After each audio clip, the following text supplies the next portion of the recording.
Hello, hi friends. मैं आपका friend विजय अपने YouTube channel ITI technique power study पर आपका हार्दिक स्वागत करता हूँ। फ्रेंड्स, हमारे chapter single phase AC induction motor वाला चल रहा है। तो उसमें हमने सिंगल फेज इंडक्शन मोटर के बारे में पढ़ लिया था। सिंगल फेज मोटर के बारे में हमने इसके सिद्धांत के बारे में पढ़ लिया और मोटर के प्रकार के बारे में हमने स्प्लिट फेज इंडक्शन मोटर के बारे में प्रीवियस क्लास में पढ़ लिया था। आज की क्लास में फ्रेंड्स हम आगे कैपेसिटर प्रेरण मोटर के बारे में पढ़ेंगे, जो कि एक सिंगल फेज मोटर का ही टाइप है। ठीक है, सिंगल फेज मोटर का ही टाइप क्या है, कौन सी है, कैपेसिटर प्रेरण मोटर है। तो इसके बारे में हम आज की क्लास में पढ़ेंगे। तो फ्रेंड्स, अगर अभी तक आपने हमारे चैनल को सब्सक्राइब नहीं किया हो तो चैनल को सब्सक्राइब कर लीजिए। अगर आपको वीडियो पसंद आए तो वीडियो को अधिक से अधिक लाइक, शेयर और कमेंट करके ज़रूर बताइएगा कि आपको हमारा वीडियो कैसे लगा। तो फ्रेंड्स, शुरू करते हैं आज की क्लास। कैपेसिटर प्रेरण मोटर। कैपेसिटर मोटर की फ्रेंड्स बात करते हैं तो कैपेसिटर मोटर तीन प्रकार की होती है। हमने प्रीवियस क्लास में स्प्लिट फेज इंडक्शन मोटर के बारे में पढ़ा था। ठीक है, तो आज की क्लास में हम कैपेसिटर प्रेरण मोटर के बारे में पढ़ रहे हैं। कैपेसिटर मोटर क्या होती है। ठीक है, तो कैपेसिटर मोटर जो होती है वो कितने टाइप की होती है, तीन प्रकार की होती है। ठीक है, कौन कौन से टाइप्स की होती है, कैपेसिटर स्टार्ट मोटर, स्थायी capacitor motor, capacitor start capacitor run motor. ये तीनों फ्रेंड्स मोटर इंपॉर्टेंट है। ठीक है, तो इन तीनों मोटर के बारे में हम अलग अलग पढ़ेंगे। ठीक है, ये कैपेसिटर प्रेरण मोटर का ये किस तरीके से डिवाइडेशन है, कैपेसिटर के संयोजन के आधार पर है। ठीक है, कि कितने हमारे को क्या करना है, कैपेसिटर परिपथ में संयोजित करना है मोटर के, तो उसके अकॉर्डिंग क्या होगा, उसका अलग अलग नाम पड़ता है, उसका अलग अलग कमर्शियल यूज है। ठीक है, तो उसके अकॉर्डिंग हम कैपेसिटर मोटर के बारे में पढ़ेंगे। तो हम सबसे पहले बात कर लेते हैं कैपेसिटर स्टार्ट मोटर के बारे में। देख लेते हैं कैपेसिटर स्टार्ट मोटर कौन सी होती है। तो कैपेसिटर प्रेरण मोटर कौन सी होती है, तो इसके बारे में देख लेते हैं। इस मोटर का जो रोटर होता है, ठीक है फ्रेंड्स, रोटर का मतलब क्या होता है, जो कि मोटर का क्या होता है, घूर्णनीय भाग होता है, वो क्या होता है, रोटर होता है। ठीक है, तो इस मोटर का rotor split phase induction motor की भांति किस प्रकार का होता है, स्क्वेयर्ड केज प्रकार का होता है। ठीक है, यहाँ पर फ्रेंड्स मैं बात करूँ कि स्प्लिट फेज मोटर के बारे में मैंने बताया था आपको कि उसमें जो उसका रोटर बनाता है किसकी भांति बनाता है, स्क्वेयर केज प्रकार का बनाता है। ठीक है, स्क्वेयर केज का मतलब क्या होता है, गिलहरी के पिंजर के टाइप से, गिलहरी का जो पिंजरा था उस टाइप से क्या बनाते हैं, मोटर का जो रोटर होता है उसकी संरचना बनाई जाती है। ठीक है, तो इस टाइप से क्या होता है, स्क्वेयर केज प्रकार का बनाया जाता है। ठीक है, स्क्वेयर केज का मतलब क्या होता है, गिलहरी पिंजर। ठीक है, तो गिलहरी का जो पिंजरा होता है उस टाइप से क्या बनता है, इसका रोटर बनता है। एक फ्रेंड्स थ्री फेज मोटर में क्या होती है, स्क्वेयर केज मोटर भी होती है। ठीक है, उसमें स्क्वेयर केज मोटर होती है, यहाँ पर रोटर की बात हो रही है। ठीक है, तो स्क्वेयर केज प्रकार का क्या होता है, रोटर होता है। इस मोटर के फ्रेंड्स अगर मैं संरचना की बात करूँ तो इसकी संरचना किसकी भांति होती है, स्प्लिट फेज प्रेरण मोटर की भांति इसकी क्या होती है, संरचना होती है। ठीक है, स्प्लिट फेज प्रेरण मोटर के बारे में मैंने आपको फ्रेंड्स चीज़ बताई थी प्रीवियस क्लास में कि स्प्लिट फेज मोटर क्या होती है, कि इसमें क्या करते हैं हम, फील्ड वाइंडिंग को दो भाग में डिवाइड करते हैं। ठीक है, फील्ड वाइंडिंग को हम दो भाग में डिवाइड करते हैं ताकि एक फेज से क्या हो सके, फेज का डिवाइडेशन, यानी कि फेज क्या हो सके, विभक्त हो सके। फेज का विभक्त किसके लिए करते हैं, ताकि मोटर में क्या हो सके, घूर्णनीय टॉर्क उत्पन्न हो सके। अगर उसमें हम क्या कर देते हैं, जैसे हम स्प्लिट फेज मोटर की बात करते हैं तो स्प्लिट फेज जो मोटर होती है उसमें हम कैपेसिटर का संयोजन नहीं करते, लेकिन इस तरह की मोटर में क्या करेंगे, हम कैपेसिटर का संयोजन करेंगे। उससे क्या होगा, तो उसके बारे में हम आगे देखते हैं। ठीक है, तो इसकी जो स्टार्टिंग वाइंडिंग होती है, ठीक है, इसकी जो स्टार्टिंग वाइंडिंग होती है उसकी श्रेणी क्रम में हम क्या लगाते हैं, 60 से 120 माइक्रोफेड का क्या लगाते हैं, संधारित्र लगाते हैं। तो एग्जाम पूछा था कि जो कैपेसिटर जो मोटर होती है उसके स्टार्टिंग के श्रेणी क्रम में कितने मान का कैपेसिटर लगा होता है, तो 60 से 120 माइक्रोफेड का क्या होता है, संधारित्र और एक अपकेंद्री स्विच जुड़ा होता है। यहाँ पर फ्रेंड्स बात करें हम कैपेसिटर मोटर की, तो कैपेसिटर मोटर में क्या लगता है, एक कैपेसिटर लगता है। ठीक है, कितने माइक्रोफेड का लगता है, 60 से 120 का लगता है। ठीक है, और एक क्या जुड़ा होता है, अपकेंद्री स्विच भी जुड़ा होता है। ये कैसे काम करेगा, तो इसकी बार में आगे वर्किंग हम देख रहे हैं। ठीक है, तो इस मोटर में जब कैपेसिटर संयोजन करते हैं तो मोटर में कैपेसिटर संयोजन से क्या होता है कि मोटर के स्टार्टिंग टॉर्क में क्या होती है, वृद्धि होती है।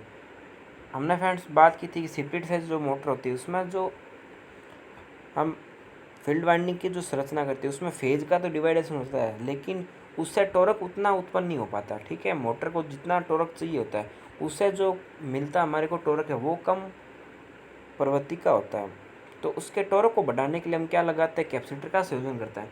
कैपेसिटर जब मोटर में जब हम क्या करते हैं, संयोजित करते हैं, तो मोटर का स्टार्टिंग टॉर्क और पावर फैक्टर दोनों बढ़ता है। ठीक है, इसलिए हम मोटर में क्या लगाते हैं, कैपेसिटर लगाते हैं, ताकि मोटर का पावर फैक्टर सुधर सके और मोटर की जो पावर फैक्टर और जो मोटर की जो टॉर्क है वो दोनों बढ़ सके। यहाँ पर फ्रेंड्स मैंने डायग्राम बनाया, ये देखिए आप, ठीक है। ये कौन सी मोटर का है, ये हमारे पास में कैपेसिटर मोटर का एक डायग्राम है, ठीक है।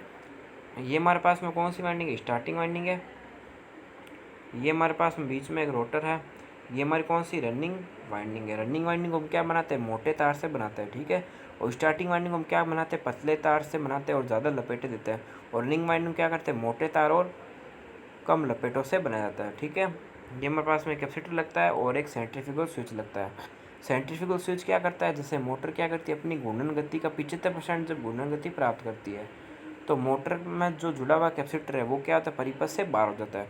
अगर कैपेसिटर वाइंडिंग में हमेशा के लिए जुड़ा रहे तो मोटर की वाइंडिंग जल सकती है, ठीक है, क्योंकि कैपेसिटर बहुत अधिक मान का होता है, ठीक है। तो जब मोटर जब घूर्णन गति प्राप्त कर लेती तो हम कैपेसिटर मोटर से हटा सकते हैं, ठीक है। अगर फ्रेंड्स आपको एग्जाम पूछ ले या फिर कभी प्रैक्टिकल में अगर वाइवा में पूछ ले कि जब किसी मोटर में से हम क्या निकालते हैं, कैपेसिटर निकाल, तो मोटर क्या बंद हो जाती है, तो मोटर पर क्या प्रभाव पड़ता है। तो जब भी हम किसी रनिंग मोटर में से हम क्या लगाते हैं, कैपेसिटर हटाते हैं, तो मोटर के घूर्णन पर कोई तरह का प्रभाव नहीं पड़ता। मोटर जैसे घूम रही वैसे ही घूमती भी रहेगी, ठीक है। कैपेसिटर का काम खाली क्या है, उसको स्टार्टिंग टॉर्क प्रदान करना होता है, ठीक है। तो मोटर में जो कैपेसिटर जो लगता है वो स्टार्टिंग टॉर्क देने का ही काम करता है, ठीक है। तो ये हमारे पास कैपेसिटर सेंट्रीफ्यूगल स्विच क्या करेगा, जैसे मोटर अपनी घूर्णन गति का 75% जब प्राप्त करेगी तो सेंट्रीफ्यूगल स्विच अब के अंदर जो स्विच होगा उसको क्या करेगा, कैपेसिटर को परिपथ से बाहर हटाने का काम करेगा, ठीक है। और मोटर किस पर काम करती रहेगी, अपनी सामान्य गति पर काम करती रहेगी।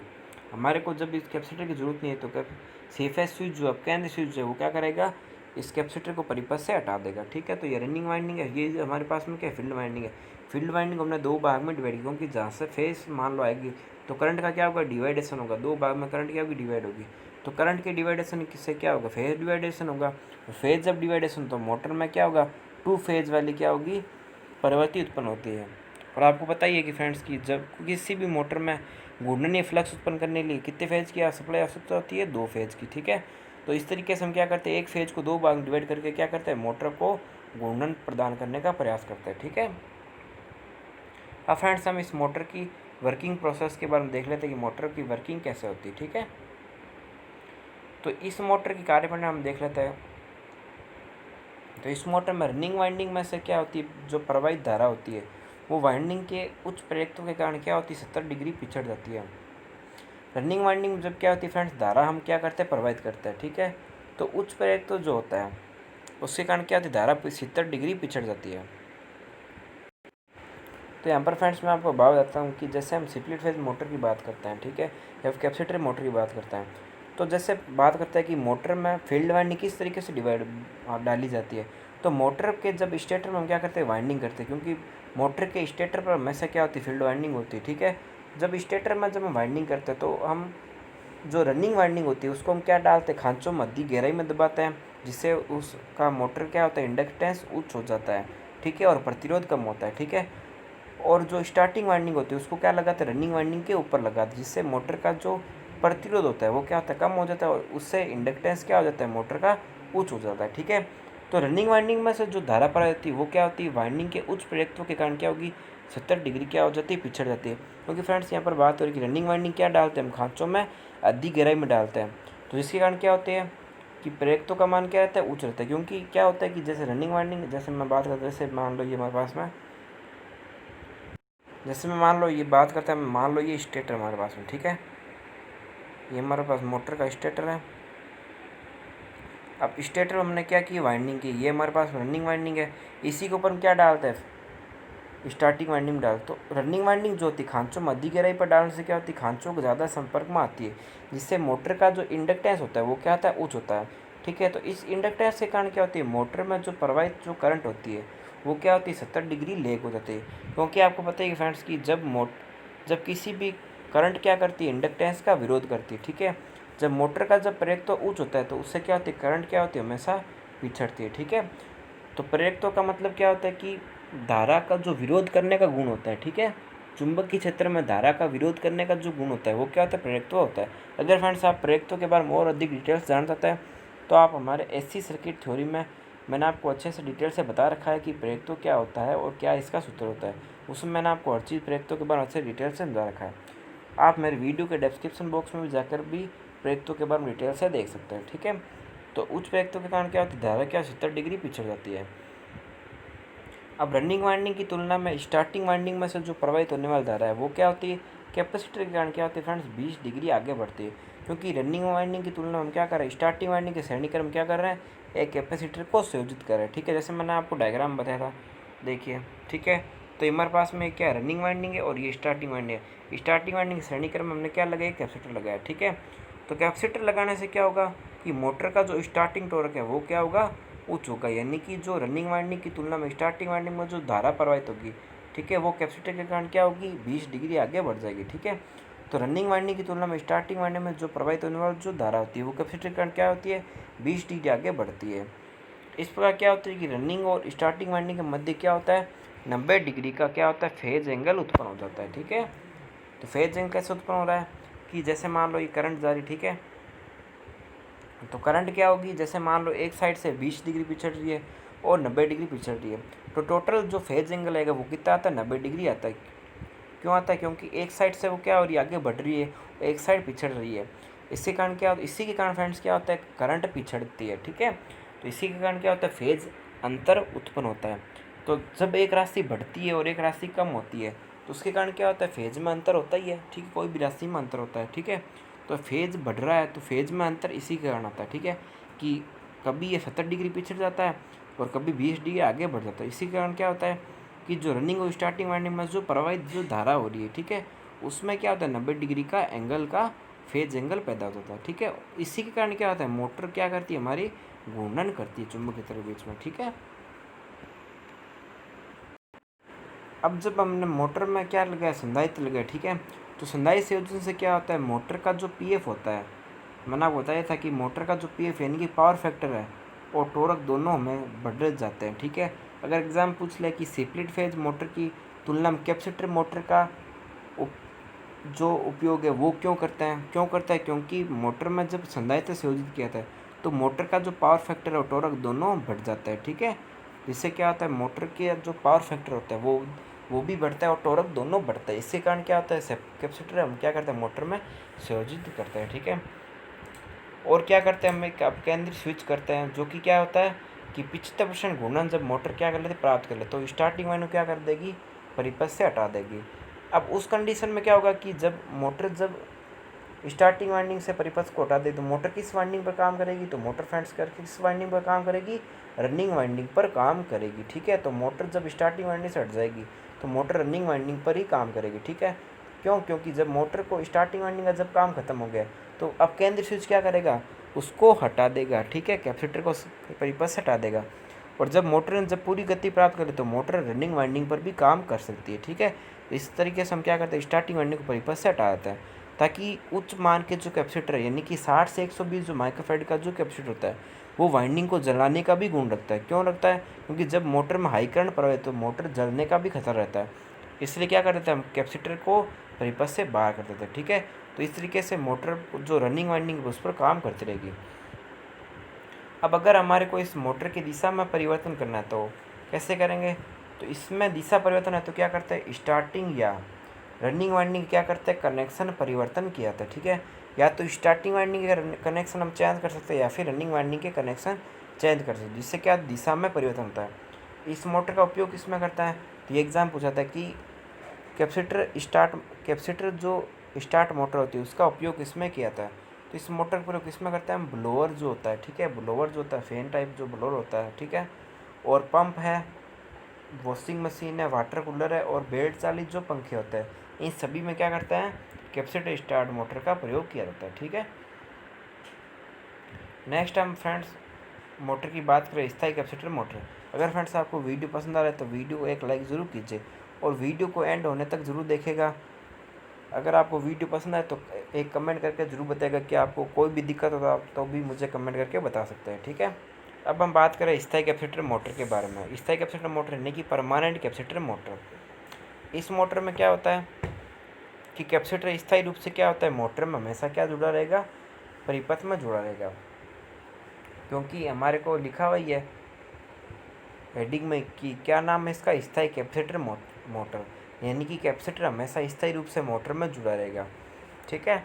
तो मोटर अब इसमें क्यों नहीं हटता, तो इसका भी रीज़न है कि क्यों, क्योंकि इसमें अब केंद्रीय स्विच परिपथ में यूज नहीं होता। ठीक है, मोटर में CFS जो स्विच होता है यानी कि अब केंद्रीय स्विच क्या नहीं होता, उपयोग में नहीं आता। ठीक है, इसलिए कैपेसिटर मोटर में स्थायी रूप से जुड़ा रहेगा। अब इसमें अब केंद्रीय स्विच लगाने की ज़रूरत क्यों नहीं है, तो इसका हम रीज़न देख लेते हैं क्यों नहीं जरूरत है। क्योंकि फ्रेंड्स हम मोटर में किस 2 से 2.5 माइक्रोफेड का क्या कर रहे हैं, कैपेसिटर का यूज कर रहे हैं। मोटर में हम क्या कर रहे हैं, 2 से 2.5 माइक्रोफेड संधारित्र क्या कर रहे हैं, उपयोग कर रहे हैं। अब इतने कम कैपेसिटर के मान में हमारे को स्टार्टिंग वाइंडिंग को परिपथ से हटाने की ज़रूरत नहीं है। ठीक है, इतने कम मान का संधारित्र वाइंडिंग को जलाने का गुण नहीं रखता। ठीक है, इसलिए हमारे को कैपेसिटर को परिपथ हटाने की ज़रूरत नहीं है, इसलिए अब केंद्रीय स्विच का इसमें यूज़ नहीं किया था। ठीक है, तो किस तरह के मोटर में हम CFS स्विच का यूज़ नहीं करते हैं, तो स्थायी कैपेसिटर जो मोटर होती है उसमें CFS यानी कि सेंट्रीफ्यूगल स्विच का उपयोग नहीं करते। ठीक है, क्यों, क्योंकि इसमें कैपेसिटर कम मान का होता है, इसलिए हमारे को ज़रूरत नहीं होती। ठीक है, इस मोटर का जो स्टार्टिंग और रनिंग जो टॉर्क होता है वो दोनों क्या होता है फ्रेंड्स, कम होता है। ठीक है, स्टार्टिंग और रनिंग टॉर्क दोनों कम होता है। क्यों होता है, क्योंकि मोटर में कम मान का संधारित्र यानी कि 2 से 2.5 माइक्रोफेड का जब जुड़ा होता है तो मोटर का जो स्टार्टिंग और रनिंग टॉर्क है दोनों ही कम होंगे। ठीक है, क्योंकि मोटर में जो लगा हुआ कैपेसिटर है वो कम मान का ही होता है। और जब मोटर अपनी 80% जब घूर्णन गति प्राप्त करेगी तो मोटर क्या करेगी, हाईएस्ट टॉर्क प्रदान करेगी। जैसे कि फ्रेंड्स आपने देखा होगा घर में हमारा जो पंखा लगा होता है वो उसमें कौन सी मोटर का यूज़ होता है, तो उसमें होता है स्थायी कैपेसिटर मोटर का यूज होता है। उसमें कौन सी मोटर का यूज होता है, स्थायी कैपेसिटर मोटर का यूज होता है। तो हम देखते हैं कि जैसे हम पंखा चालू करते हैं तो मोटर धीरे धीरे स्टार्ट होता है। ठीक है, क्योंकि उसमें कम मान का कैपेसिटर लगा होता है। वहीं अब जैसे बात करें पंप वाले जो वाटर पंप जो होता है उसमें अगर मोटर की बात करें तो उसमें जो कैपेसिटर यूज होता है वो कौन सा होता है, उसमें कैपेसिटर स्टार्ट का यूज होता है। तो कैपेसिटर उसमें क्या करता है, स्टार्ट जब करता है तो मोटर को एकदम से स्टार्ट करता है। जब हम बात करते हैं पंखे वाली मोटर है तो पंखे वाली मोटर में स्थायी कैपेसिटर का मोटर का यूज होता है। तो पंखा क्या करता है, धीरे धीरे गति प्राप्त करता है। ठीक है, धीरे धीरे चल के क्या करता है, घूर्णन गति प्राप्त करता है। ठीक है, और जब मोटर अपनी पूरी गति प्राप्त होती है तभी तो पंखा तेज़ी से घूमता है ना। ऐसा तो है नहीं कि मोटर ने घूर्णन गति प्राप्त कर ली और मोटर तेज़ी से घूमने लगे, नहीं।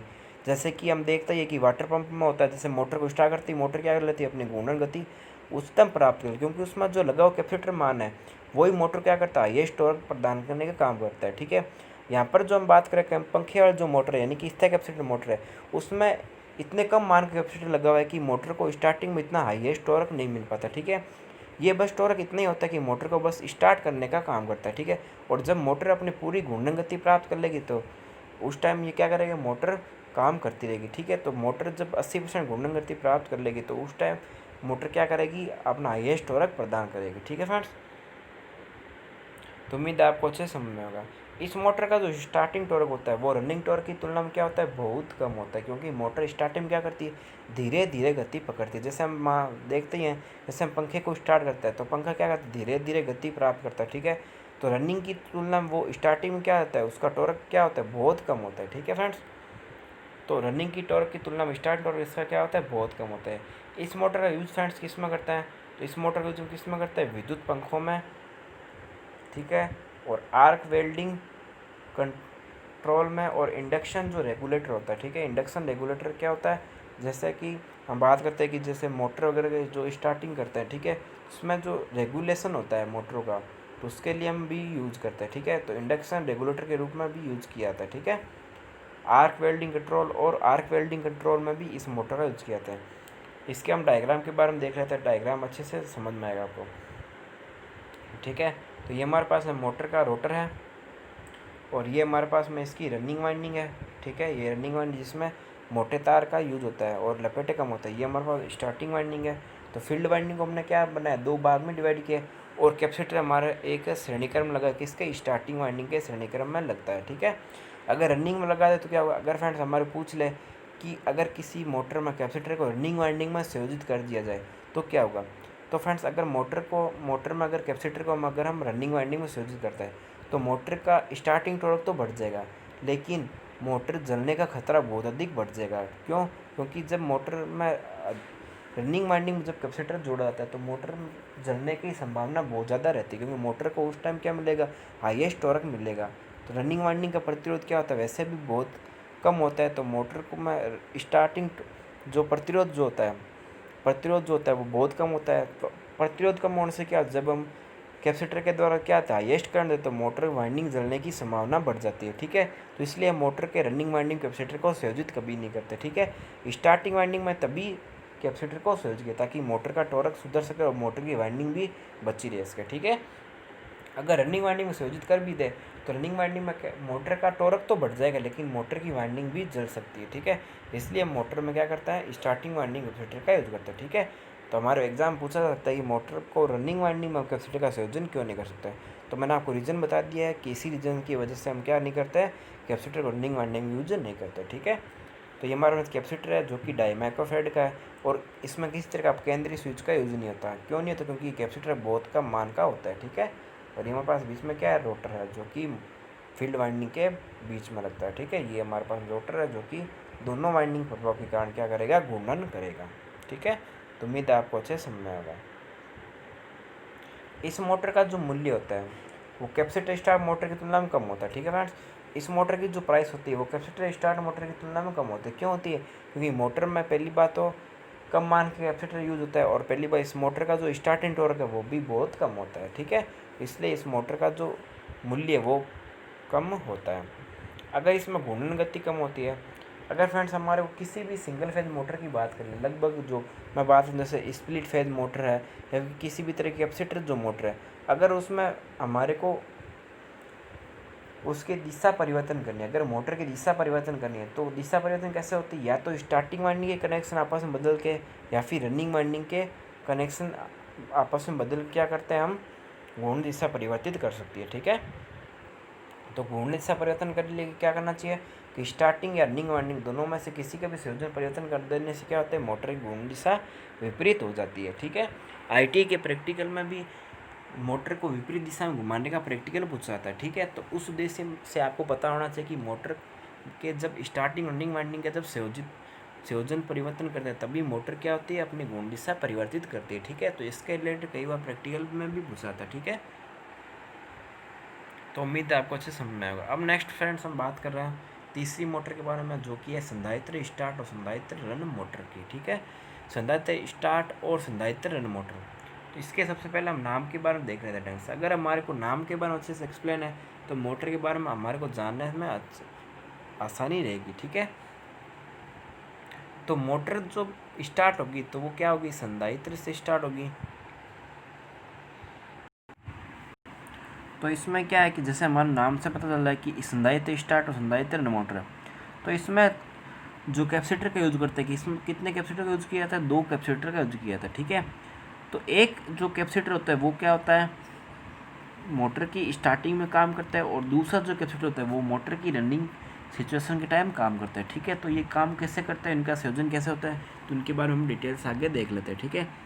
तो इस मोटर की जो स्टार्टिंग वाइंडिंग होती है, इस मोटर की जो स्टार्टिंग वाइंडिंग होती है उसके श्रेणीक्रम में कितने संधारित्र का यूज किया जाता है, तो उसके श्रेणीक्रम में हम 2 समांतर संधारित्र का यूज करते हैं, ठीक है। 2 समांतर क्रम में संयोजित संधारित्र का यूज किया जाता है। कौन सी मोटर में, संधारित्र स्टार्ट संधारित्र रन मोटर में। तो कौन सी मोटर में 2 कैपेसिटर का यूज किया जाता है, तो संधारित्र स्टार्ट और संधारित्र रन मोटर में 2 कैपेसिटर का यूज किया जाता है। दोनों कैपेसिटर किस क्रम में जुड़े होते हैं, दोनों कैपेसिटर समांतर क्रम में जुड़े होते हैं, ठीक है। अब जो इसमें एक कैपेसिटर जो होता है वो कितने माइक्रोफेड का होता है, तो वो होता है 10 से 20 माइक्रोफेड का होता है, ठीक है। तो इसमें जो एक कैपेसिटर हम जो लेते हैं वो कितने माइक्रोफेड का होता है, 10 से 20 माइक्रोफेड का होता है, ठीक है। वो किस समय काम करता है, वो करता है स्टार्टिंग के समय काम करता है। और मोटर को क्या करता है, अपनी घूर्णन गति के 75% प्राप्त करने पर क्या होता है, CFS द्वारा परिपथ से क्या कर देता है, ये हटा देता है, ठीक है।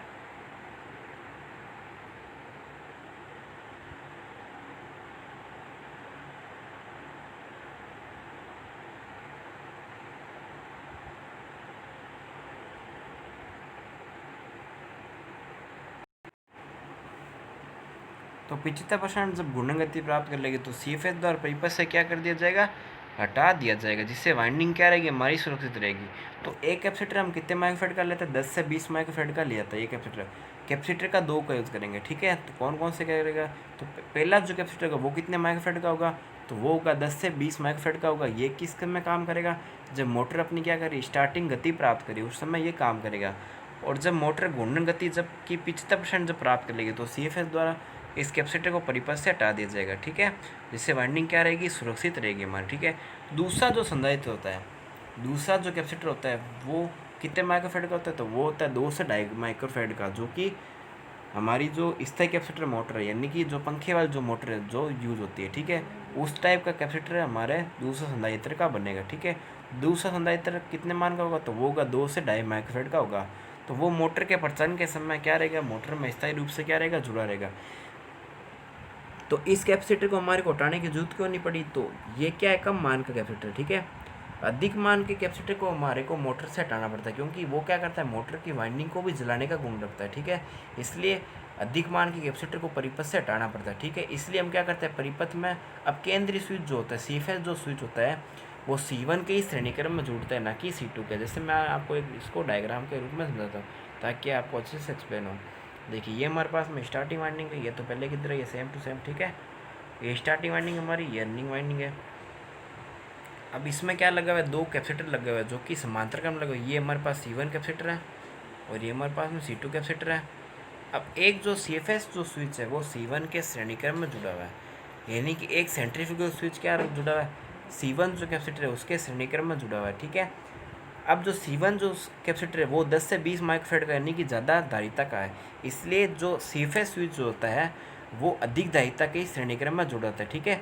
कम मान के धारिता के मान में हमारे को CFS जोड़ने की ज़रूरत नहीं है, ठीक है। क्योंकि वो कैपेसिटर क्या करेगा, रनिंग के टाइम में मोटर के टॉर्क को बढ़ाने का काम करेगा, ठीक है, ताकि मोटर का इससे क्या होगा, टॉर्क बहुत ज़्यादा हाई हो जाएगा, ठीक है। इसलिए 2 कैपेसिटर का मोटर में यूज़ कर रहे हैं।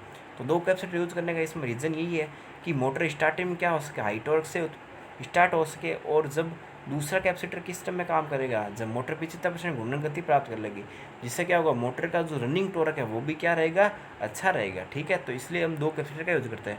तो C1 कैपेसिटर के श्रेणीक्रम क्या लगा हुआ है, CFS स्विच, यानी कि अपकेंद्रीय स्विच लगा हुआ है। और C2 स्विच जो है वो कब काम करेगा, जब मोटर क्या कर लेगी, 75% घूर्णन गति प्राप्त कर लेगी, ठीक है। तो उस समय क्या करेगा, C2 स्विच काम करेगा, ठीक है, यानी कि C2 कैपेसिटर काम करेगा, ठीक है। तो 75% घूर्णन गति प्राप्त करने पर CFS स्विच C1 कैपेसिटर को परिपथ से हटा देगा और C2 को परिपथ से जोड़ देगा, ठीक है। तो उस कंडीशन में C2 कैपेसिटर काम करेगा, ठीक है। तो इसके बारे में आपने डायग्राम देख लिया, अब हम अच्छे से इसकी एक्सप्लेनेशन देख लेते हैं कि मोटर कैसे काम करेगी, ठीक है, ताकि आपको अच्छे से एक्सप्लेन हो पाए, ठीक है। तो हमारे पास में क्या है कि दूसरा संधारित्र जो होता है वो, ठीक है, तो वो 2 से 2.5 माइक्रोफेड का होता है, और मोटर के प्रचालन के समय क्या रहेगा, मोटर में स्थायी रूप से जुड़ा रहेगा, ठीक है। और जो C1 जो कैपेसिटर का वो मोटर से परिपथ में हटा दिया जाएगा, ठीक है। कब हटा दिया जाएगा, जब मोटर अपनी 75% घूर्णन गति प्राप्त कर ले, यानी मोटर जब अपनी थोड़ी गति प्राप्त कर ले तो उस समय क्या रहेगा, कैपेसिटर क्या हो जाएगा, परिपथ से हट जाएगा। हटाने का काम करेगा उसको कौन, अब केंद्रीय स्विच। इससे क्या होगा कि मोटर की जो वाइंडिंग होगी वो सुरक्षित रहेगी, इसलिए हम क्या लगाते हैं, केंद्रीय स्विच को परिपथ में संयोजित करते हैं, ठीक है।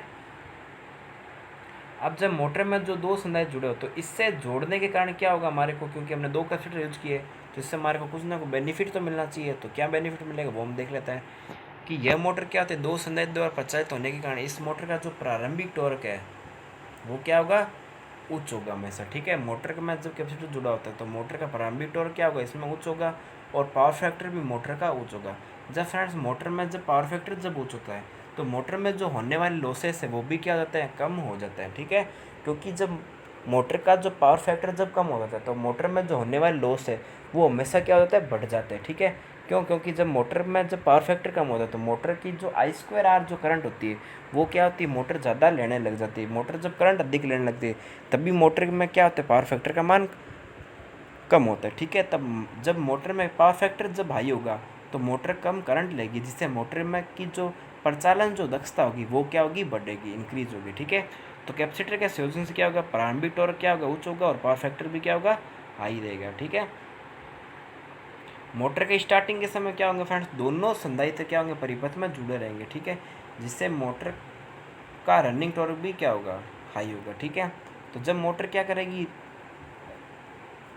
रनिंग कंडीशन प्राप्त कर लेगी तो उस टाइम क्या होगा, तो मोटर के स्टार्टिंग समय क्या होगा, दोनों संधारित्र क्या होंगे, परिपथ में जुड़े रहेंगे, ठीक है, जिससे मोटर का क्या होगा, रनिंग टॉर्क भी हाई होगा, ठीक है।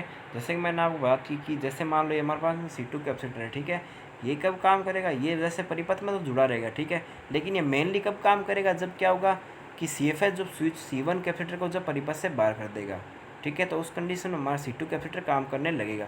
इससे क्या होगा, मोटर का रनिंग टॉर्क भी क्या हो जाएगा, हाई हो जाएगा, ठीक है।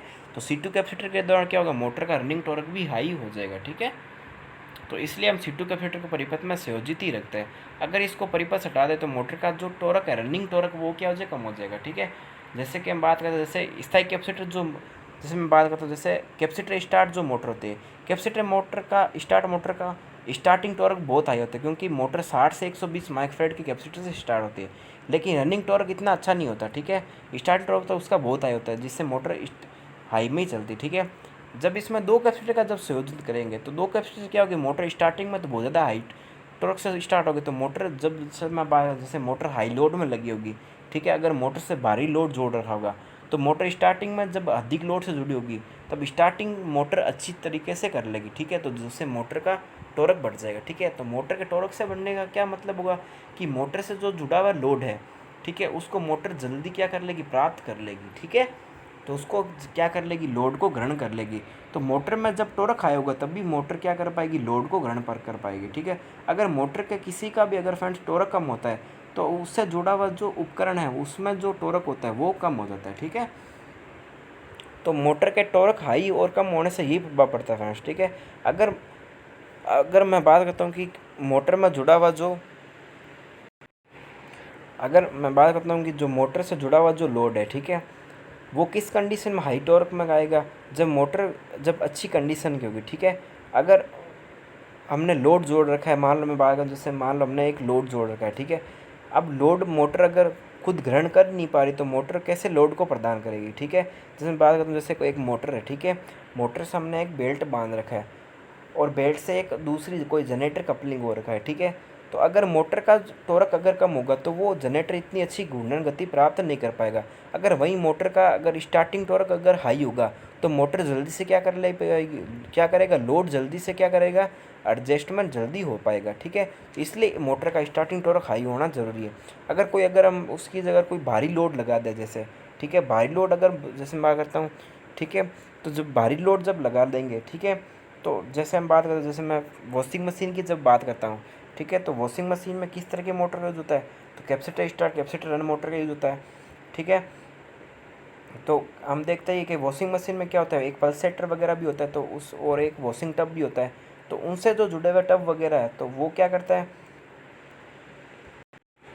जो वॉशिंग टब हो रहा है वो लोड कब ग्रहण कर पाएंगे, जब मोटर क्या देगी, हाई स्टार्टिंग टॉर्क दे पाएगी, ठीक है। क्योंकि मोटर जब हाई स्टार्टिंग टॉर्क नहीं देगी तो मोटर का जो जो जुड़े हुए जो वो स्टब वगैरह है वो इतने अच्छे से घूम नहीं पाएंगे, ठीक है, तभी वो लोड एडजस्टमेंट नहीं हो पाएगा।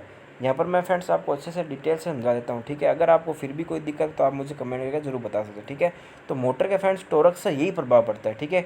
अगर कोई भारी लोड जोड़ रखा है हमने मोटर से, अगर हमने मोटर से कोई भारी लोड जोड़ रखा है, ठीक है, तो अगर उस मोटर का स्टार्टिंग टॉर्क अच्छा होगा तो वो मोटर क्या कर लेगी, लोड को अच्छी तरह से एडजस्टमेंट कर लेगी, ठीक है। एडजस्टमेंट करने का मतलब ये है कि मोटर क्या कर देगी, उस लोड को सहन कर पाएगी, ठीक है। अगर मोटर का स्टार्टिंग टॉर्क कम है और मोटर से कोई भारी लोड जुड़ा हुआ है तो मोटर क्या होगी, बैठ जाएगी, यानी मोटर स्टार्ट ही नहीं हो पाएगी। क्यों, क्योंकि जब मोटर का स्टार्टिंग टॉर्क कम होगा तो मोटर हाई लोड पर स्टार्टर नहीं हो पाएगी, ठीक है। तो स्टार्टिंग टॉर्क हाई होने से हमारे को यही बेनिफिट होता है, ठीक है। अब मैं जैसे बात करते हैं वॉशिंग मशीन में हम स्थायी कैपेसिटर मोटर यूज नहीं क्यों नहीं कर सकते, क्योंकि हमारे को मोटर की रनिंग कंडीशन भी अच्छी चाहिए उसमें, ठीक है। हमारे को स्थायी जो कैपेसिटर है उसमें हमारे को मोटर का स्टार्टिंग टॉर्क तो हाई तो मिल रहा है लेकिन रनिंग टॉर्क इतना हाई नहीं मिलेगा। रनिंग टॉर्क को भी हमारे को हाई बनाए रखना ज़रूरी है, जिससे क्या होगा, मोटर रनिंग पर भी अच्छे से काम करे। तो जिसके लिए हम किसका यूज़ करते हैं, स्टार्टिंग मोटर का यूज़ करते हैं, ठीक है। तो इस तरह की मोटर का किस में यूज़ करते हैं, वॉशिंग मशीन में किया था। तो capacitor start capacitor run motor washing machine में इसीलिए ही यूज की जाती है, ठीक है, ताकि मोटर स्टार्टिंग के समय भी अच्छा काम करे और रनिंग के भी समय भी अच्छा काम करे, ताकि उससे जुड़े हुए जो बेल्ट वगैरह हैं, क्योंकि वॉशिंग टब किससे जुड़ा होता है, बेल्ट से ही जुड़ा होता है, तो वो बेल्ट तभी अच्छे से काम कर पाएंगे जब मोटर अच्छी से क्या होगी, अपनी घूर्णन गति प्राप्त करिए, तभी वो मोटर के जो अंदर के फंक्शन है वो काम करेंगे, ठीक है। तो मोटर के टॉर्क से यही प्रभाव पड़ता है, ठीक है फ्रेंड्स। बाकी हम मोटर तो कोई भी किसी भी लोड से जोड़ सकते हैं, लेकिन मोटर हमेशा किस पर डिपेंड करती है, मोटर हमेशा करती है जैसे हम कोई भी लोड मानते मान लो, ठीक है फ्रेंड्स। अगर हम कोई भी लोड कोई भी लोड से हम कोई भी मोटर जोड़ रहे हैं, ठीक है, तो मोटर किस पर डिपेंड करेगी, मोटर हम कोई भी किसी भी लोड में हम कोई भी मोटर नहीं जोड़ सकते हैं। हमने कोई भारी लोड लगा रखा है तो उसके अकॉर्डिंग ही हम मोटर लगाएंगे, ठीक है। क्योंकि हमारे को जैसे मैं बात करता हूँ क्रेन वगैरह जो होती है, क्रेन वगैरह में हम डीसी श्रेणी मोटर का यूज़ करते हैं क्योंकि उसमें हमारे को बहुत ज़्यादा स्टार्टिंग टॉर्क चाहिए होता है, ठीक है। तो उसमें हम डीसी सीरीज मोटर का यूज़ करते हैं। तो उसमें हम नॉर्मल कैपेसिटर मोटर का यूज़ क्यों नहीं कर सकते, क्योंकि मोटर इतना हाई लोड नहीं ले पाती, ठीक है। क्यों, क्योंकि मोटर से जो जुड़े हुए जो अदर जो उपकरण है यानी कि भारी जो लोड जुड़े हुए हैं वो उतना लोड सहन ही नहीं कर पाएंगे। इसलिए मोटर का टॉर्क यही काम करता है, ठीक है। मोटर का टॉर्क क्या करता है, लोड को एडजस्टमेंट करने का ही काम करता है, ठीक है। इसलिए मोटर का स्टार्टिंग टॉर्क हाई होना ज़रूरी है। बाकी जैसे मैं बात जैसे कि पंखे वगैरह की बात करूँ तो पंखे से जुड़ा हुआ जो उसका जो फैन ब्लेड वगैरह वो इतना भारी लोड नहीं होता है।